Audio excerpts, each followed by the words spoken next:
Hello friends, स्वागत है आपका मेरे यूट्यूब चैनल पर। आज हम आपके लिए लेके आए हैं विज्ञान विषय का दीर्घ पाठ योजना, जिसका प्रकरण है पौधों के भाग। चलिए मैं एक बार आपको पूरा लेसन प्लान दिखा देते हैं कि कैसे बनाया जाता है दीर्घ लेसन प्लान, इसका फॉर्मेट कैसा है। तो ये हमारा पूरा लेसन प्लान है। तो चलिए हम आपको line by line, step by step आपको बताते हैं कि कैसे बनाया जाता है दीर्घ लेसन प्लान। सबसे पहले आप पाठ योजना संख्या डालेंगे, चाहे तो आप डालें चाहे ना डालें, कोई ज़रूरी नहीं है, ये आपका कॉमन है। फिर आप संस्था का नाम डालेंगे, जिस संस्था में आप टीचिंग कर रहे हैं, दिनांक, आपके जो भी टीचिंग डेट होगी वो डालेंगे। कक्षा 6 है, विषय आपका विज्ञान है, वो विषय के अंतर्गत विज्ञान डालेंगे। चक्र आपका सेकंड है और अवधि 40 मिनट। जो दीर्घ पाठ योजना होता है वो 40 मिनट का होता है। फिर आपका प्रकरण है पौधों के भाग। फिर आप प्रत्येक पाठ योजना में कुछ सामान्य उद्देश्य और विशिष्ट उद्देश्य होते हैं। सामान्य उद्देश्य आपके विषय से संबंधित होता है, विशिष्ट उद्देश्य आपके प्रकरण से संबंधित होता है। तो पहले ही आप सामान्य उद्देश्य लिखेंगे। आपके 5-6 उद्देश्य सामान्य उद्देश्य होते हैं, तो आप इन्हें देख के लिख लेंगे। आपको क्लियर दिख रहा होगा, यहाँ से आप देख के लिख लेंगे। चलिए हम जल्दी जल्दी आपको बता देते हैं। छात्रों में विज्ञान के प्रति रुचि उत्पन्न करना। दूसरा, छात्रों को विज्ञान के तथ्यों का ज्ञान कराना तथा उनका व्यवहारिक उपयोग सिखाना। तीसरा, छात्रों में तर्क शक्ति, कल्पना शक्ति, विचार शक्ति आदि मानसिक शक्तियों का विकास करना। चौथा, छात्रों में क्रमबद्धतापूर्वक एवं विविध रूप से कार्य करने की प्रवृत्ति विकसित करना। पांचवा, छात्रों में वैज्ञानिक दृष्टिकोण विकसित करना। और लास्ट छठा है आपका, छात्रों में व्यवसायिक कुशलता का विकास करना। फिर आप विशिष्ट उद्देश्य डालेंगे। विशिष्ट उद्देश्य में पहला है ज्ञानात्मक। छात्र पौधे के भागों के बारे का प्रत्यास्मरण कर सकेंगे। बोधात्मक में आप लिखेंगे छात्र पौधों के भागों के कार्य को समझ सकेंगे। क्रियात्मक में आप लिखेंगे छात्र पौधों के भाग के कार्य को समझकर उनका प्रयोग कर सकेंगे। तो ये आपका हो गया। फिर आप अगले पेज में आएंगे। आपका ये पेज नंबर दूसरा है और ये पेज नंबर तीसरा है। पहले हम इसकी बात करेंगे। विशिष्ट उद्देश्य के बाद आप सहायक सामग्री लिखेंगे। सहायक सामग्री में जो भी आप सहायक सामग्री उपयोग कर रहे हैं टीचिंग टाइम में, उनको लिखेंगे। शिक्षण विधि में आप लिखेंगे व्याख्यान विधि, प्रश्नोत्तर विधि और प्रदर्शन विधि। पूर्व ज्ञान में आप लिखेंगे छात्र पौधों के भाग के बारे में सामान्य जानकारी रखते हैं। फिर आपका जो सबसे मेन है, सबसे इम्पॉर्टेंट है आपका प्रस्तावना प्रश्न। प्रस्तावना प्रश्न कैसे निकाला जाता है, चलिए हम जानते हैं। सबसे पहले आप यहाँ पर प्रस्तावना प्रश्न लिखेंगे। यहाँ पे आप छात्राध्यापक या छात्राध्यापक क्रिया लिखेंगे।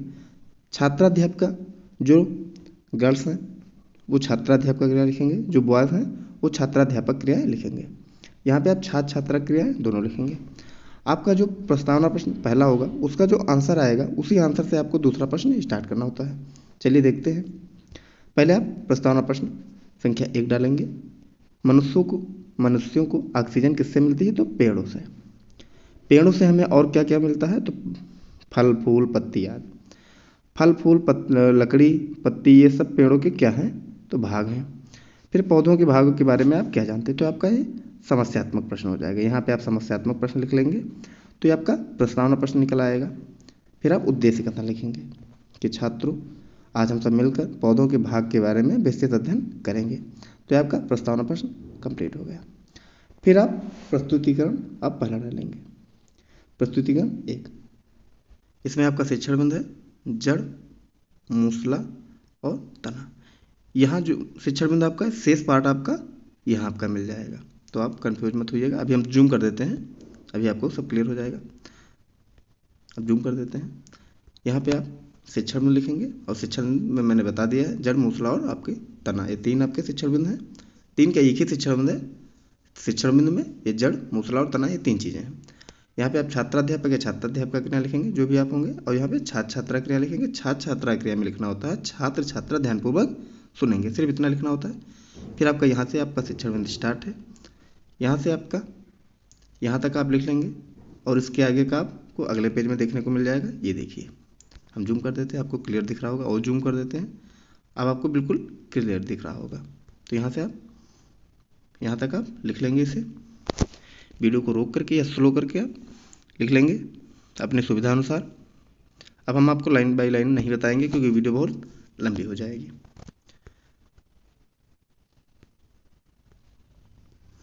तो आप यहाँ से लिख लेंगे। चलिए आगे बढ़ते हैं, एक बार आपको फिर से दिखा देते हैं पूरा।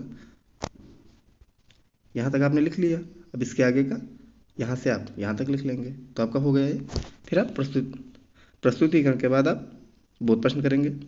इसमें आप 3 प्रश्न करेंगे, जो तीसरा प्रश्न होगा वो आपका समस्यात्मक होता है, तो ये आपका समस्यात्मक हो जाएगा। पहला प्रश्न है, इसका आंसर आपको यहाँ मिल जाएगा। फिर दूसरा प्रश्न आपका है और उसका आपका आंसर है 2, और तीसरा प्रश्न आपका ये आपका समस्यात्मक हो जाएगा। तो यहाँ से आप देख लेंगे। फिर आप प्रस्तुतिकरण 2 करेंगे। प्रस्तुतिकरण यहाँ पे आपको 2 लिखना है। अभी आपको पूरा दिखा देते हैं। शिक्षण बिंदु आपका है छात्राध्यापक या छात्राध्यापक क्रिया, और छात्र छात्रा क्रिया में लिखेंगे छात्र छात्रा ध्यानपूर्वक सुनेंगे। अब हम आपको दोनों पेज साथ में दिखा देते हैं। ये देखिए, आप आराम से देखेंगे, आपको सारी चीज़ क्लियर हो जाएगी, कोई कन्फ्यूजन नहीं रहेगा। ये प्रस्तुतिकरण आपका दूसरा है। यहाँ पे आप इतना लिख लेंगे, उसका जो शेष पार्ट है वो आपको इसमें मिल जाएगा। तो आप यहाँ से आराम से देख के लिख लेंगे। अब हम जूम कर देते हैं। अब आपको साथ में दिखा देते हैं। यहाँ दूसरा आपका शिक्षण बिंदु था, आपने लिख लिया। यहाँ आपका छात्र छात्रा क्रिया में आप लिख लेंगे छात्र छात्रा ध्यानपूर्वक सुनेंगे। उसके यहाँ से लिखने के बाद यहाँ तक आप लिख लेंगे, फिर उसके आगे का यहाँ से और आपका यहाँ तक, तो ये आप लिख लेंगे जूम कर। अब हम इसे जूम कर देते हैं, आपको क्लियर दिख रहा होगा। आप यहाँ से देख के आराम से नोट डाउन कर लेंगे। चलिए, अब आपको हम बोध प्रश्न कराते हैं। फिर जैसे मैंने पहले बताया, प्रत्येक प्रस्तुतिकरण के बाद आपको बोध प्रश्न करना होता है। तो आप बोध प्रश्न करेंगे। यहाँ पे छात्राध्यापक या छात्राध्यापक क्रिया, छात्र छात्रा क्रिया। प्रश्न पहला आपका, इसका आंसर आपको यहाँ मिल जाएगा। पर्ण फलक है, वर्ण फलक। दूसरा प्रश्न है आपका, वृक्ष के कितने भाग होते हैं? तो 4 है। प्रश्न तीसरा आपका है, पौधों के विभिन्न अंगों का रूपांतरण किस प्रकार होता है? तो ये आपका समस्यात्मक हो जाएगा। तो ये आपका बोध प्रश्न हो गया। फिर आप प्रस्तुतिकरण 3 करेंगे। प्रस्तुतिकरण आप 3 करेंगे। इसमें शिक्षण बिंदु आपका है पौधों के विभिन्न अंगों का रूपांतरण, तो ये आपका हो जाएगा पौधों के विभिन्न अंगों का रूपांतरण। यहाँ पे छात्राध्यापक क्रिया और छात्र छात्रा क्रिया में लिखेंगे छात्र छात्रा ध्यानपूर्वक सुनेंगे, इतना लिखना होता है। तो यहाँ से लेके आप यहाँ तक लिख लेंगे। उसके आगे का आपको अगले पेज में देखने को मिल जाएगा। ये देख लीजिए, यहाँ से आपने यहाँ तक लिख लिया। अब इसके आगे आप यहाँ से यहाँ तक लिख लेंगे। ये आपका एक ही है। अब हम जूम कर देते हैं दोनों को। अब आप पहले इसको देख लीजिए, फिर हम आपको उसको दिखा देते हैं। तो ये आपका हो गया। फिर अब अगले पेज में आते हैं और आप ये लिख लेंगे यहाँ तक। तो आपका प्रस्तुतिकरण 3 कंप्लीट होगा। फिर आप बोध प्रश्न करेंगे। यहाँ पे छात्राध्यापक क्रिया या छात्राध्यापक क्रिया, फिर छात्र छात्रा क्रिया। हम ऐसा जूम कर देते हैं ताकि आपको क्लियर दिख जाए। ये आपका पहला प्रश्न है, इसका आंसर आपको यहाँ मिल जाएगा। दूसरा प्रश्न है, आपका आंसर यहाँ पे आपको मिल जाएगा। फिर आप तीसरा प्रश्न करेंगे, तो जो आपका समस्यात्मक होता है, तो आपका समस्यात्मक हो जाएगा। तो आपका कंप्लीट हो गया। फिर आप प्रस्तुतिकरण 4 करेंगे। प्रस्तुतिकरण 4 में आप लिखेंगे शिक्षण बिंदु छात्राध्यापक क्रिया, छात्र छात्रा क्रिया में लिखेंगे छात्र छात्रा ध्यानपूर्वक सुनेंगे। प्रस्तुतिकरण 4 में आपका इतना ही है। ये आपका कंप्लीट प्रस्तुतिकरण 4 है। तो आप ये आपका शिक्षण बिंदु है रूपांतरण। हम इसे जूम कर देते हैं, आप आराम से देख के लिख लेंगे। एक चीज़ हम आपको और बता देते हैं, आप लिखते रहिए।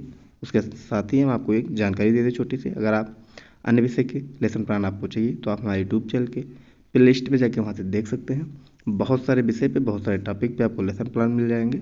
अगर आप प्रैक्टिकल फाइल असाइनमेंट बनाना चाहते हैं तो भी आपको हमारे यूट्यूब चैनल के प्ले लिस्ट में मिल जाएगा। वहाँ बहुत सारे टॉपिक पे आपको असाइनमेंट प्रैक्टिकल फाइल भी मिल जाएंगी।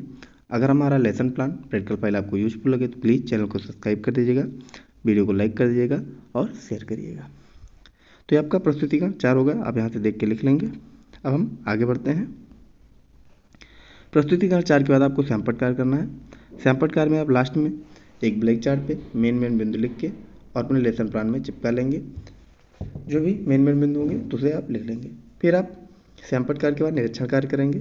निरीक्षण कार्य में आपको लिखना होता है कि छात्राध्यापक या छात्राध्यापिका जो भी आप हैं, छात्रों को सैंपल पर लिखे गए तथ्यों को अपने उत्तर पुस्तिका पर लिखने का आदेश देगा तथा स्वयं कक्षा में घूम घूम कर निरीक्षण करेगा या करेगी। फिर आप सबसे लास्ट में आप पुनरावृत्ति प्रश्न करते हैं। जैसे आपने प्रस्तुतिकरण पहले, प्रस्तुतिकरण दूसरे और तीसरे प्रस्तुतिकरण में आपने बोध प्रश्न किया, चौथे प्रस्तुतिकरण में आपका बोध प्रश्न नहीं होता है, सबसे लास्ट में आपका पुनरावृत्ति प्रश्न ही होता है। तो आप पुनरावृत्ति प्रश्न करेंगे। यहाँ पे आप छात्राध्यापक क्रिया लिखेंगे या छात्राध्यापक क्रिया जो भी आप हैं वो लिख लेंगे। छात्र छात्रा क्रिया प्रश्न पहला है, जड़ कितने प्रकार के होते हैं? तो 2। पुष्प के कितने भाग होते हैं? 4। शलजम किसका रूपांतरण भाग है? जड़। तने तने का सहारा देने के लिए रूपांतरित भाग कौन सा है? तो जड़। पतली धागेनुमा संरचना क्या कहलाती है? तो ये आपका है प्रटान। सॉरी, ये प्रटान नहीं है, एक बार हम जूम कर देख लेते हैं।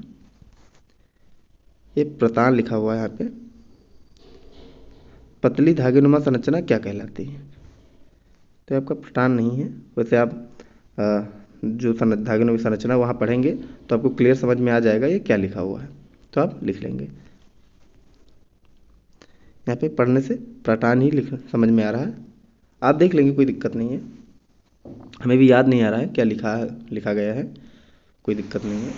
इसके बाद आप पुनरावृत्ति प्रश्न के बाद आप यहाँ पे आप ग्रह कार्य लिखेंगे।